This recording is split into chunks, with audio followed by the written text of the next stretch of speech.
Hi, I'm Ron Halbritter, Technical Advisor for Legendary Auto Interiors. I want to welcome you to Legendary Auto Interiors Studios, where we're going to show you today the tools and supplies needed to do most of the bucket and bench seats and rear seat installations for your seat upholstery. So let's get started. We'll start with the screwdrivers, both regular and Phillips, a small one and a large one, for removing any decorative screws or any trim on your seats. We'll need a pair of end cutters or side cutters or diagonal cutters for cutting our hog rings, welt cord, or listing wires. Now the end cutters work the best, but if you don't have any of these in your toolbox, you'll need a good sized set of side cutters or diagonals so you can get some leverage on the parts that you're removing. A ratchet and some sockets that vary in size from 5/16 to 7/8 of an inch to remove any hardware such as your seat bolts, your hinge bolts, or your seat rails. And the same thing goes with our wrenches. They vary in size from 5/16 to 7/8 of an inch, and they'll help you get into the spots that you can't reach with your ratchet and your sockets. A good pair of scissors and a couple of razor blades will help you cutting your burlap, your muslin, your foam, or any excess seat material you may need to trim. And we use a hammer and our file for peening over or grinding off our pointed edges that we may have on our seat frames that may consequently poke through our seat cover. And to help protect those edges after they're rounded off or peened over, we use some duct tape to provide some additional protection. We also use some channel locks and some regular pliers, both needle nose and regular, for pulling and getting some tension on our listing sleeves, or when we're retensioning our seat springs also. Now it's a good idea to have a ruler and a black Sharpie for measuring our center lines and measuring our seat covers, so we assure that our symmetry is correct, and that's one of the most important things that you're going to need to make sure that all your parts are all symmetrically laid on top of your seat springs to provide a good installation. Now we've got a small parts bag and a small parts box for any decorative trim screws, any emblems, or any hardware that you'll need to keep track of and reuse.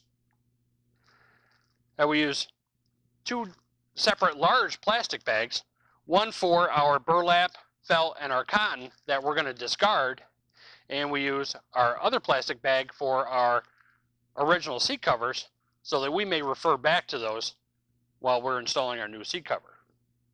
Now one of the most important tools we have is our hog ring squeeze clip pliers, and you'll notice this kit comes with our pliers and enough hog rings to do a set of front buckets. Now if you're doing a front and rear installation, you'll need to purchase some additional hog rings that we have available in some of our kits.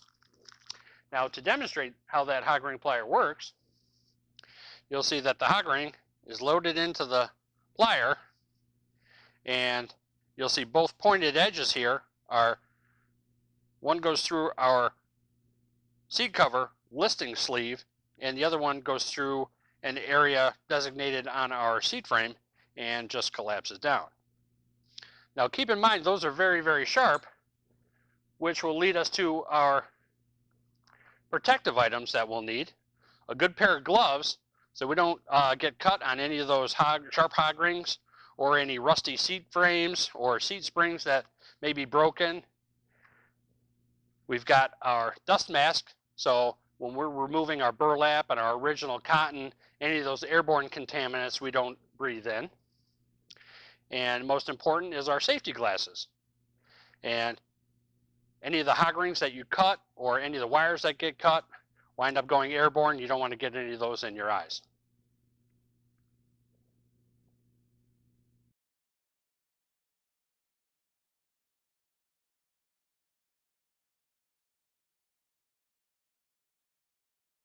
So let's review.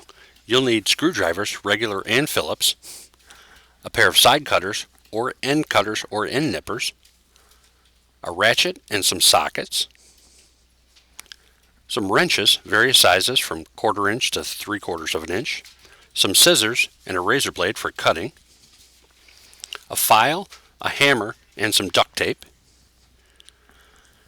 a set of pliers, needle nose, regular, and channel locks, a ruler, and a black Sharpie, a parts box, and some bags to put all your discarded items, a set of hog ring pliers and some extra hog rings, and safety equipment, glasses, gloves, and a dust mask.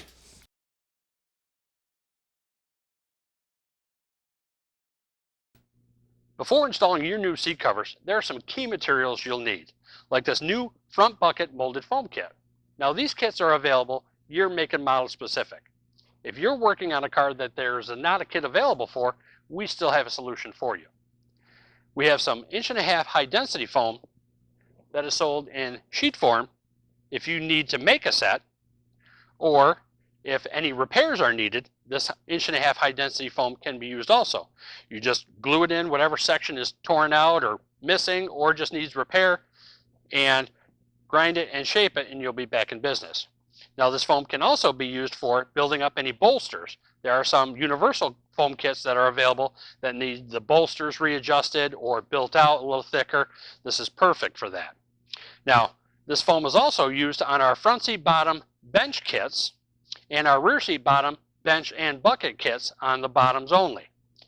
Now we have some burlap also, and the burlap is used as a structural support for our padding and goes over the top of our seat springs and is hog ringed around the entire perimeter, stretched tightly.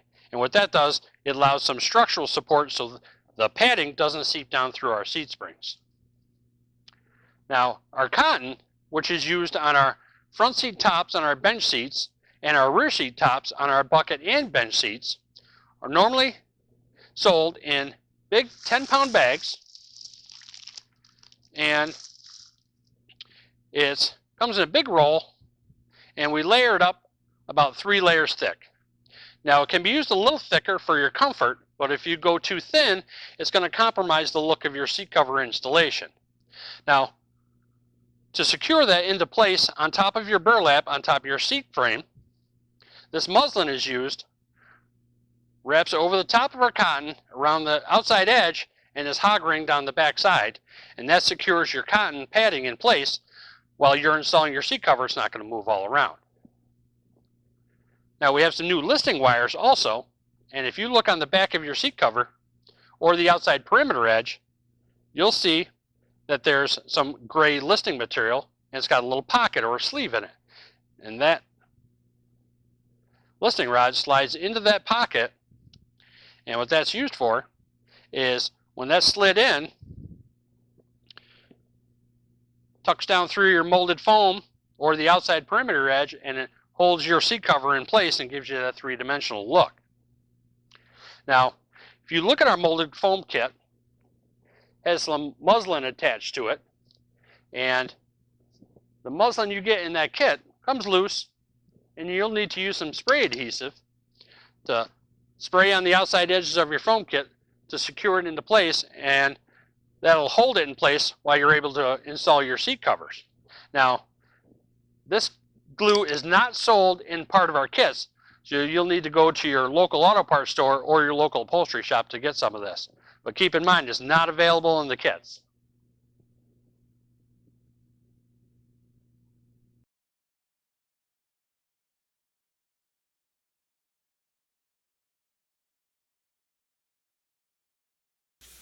So let's review the supplies needed. You'll need a molded foam kit, 1.5-inch high density foam, an 8 to 10-pound bag of cotton, some burlap yardage, a roll of 2-inch felt, some listing wires, comes in an 8 to 10 foot length, you'll have to cut to size, some muslin, and some aerosol adhesive you'll find at your local auto parts store. Hopefully this video has been helpful for you. Keep in mind the materials are available together in kit form or sold separately. If you choose to have the professionals at Legendary Auto Interiors install your seat upholstery for you, give us a call at 1-800-363-8804 or visit our website at www.legendaryautointeriors.com. I'd like to thank all the people at Legendary Auto Interiors for making this possible. I'd like to thank all of our sponsors, and most of all, I'd like to thank you. I'm Ron Halbritter for Legendary Auto Interiors. We'll see you next time.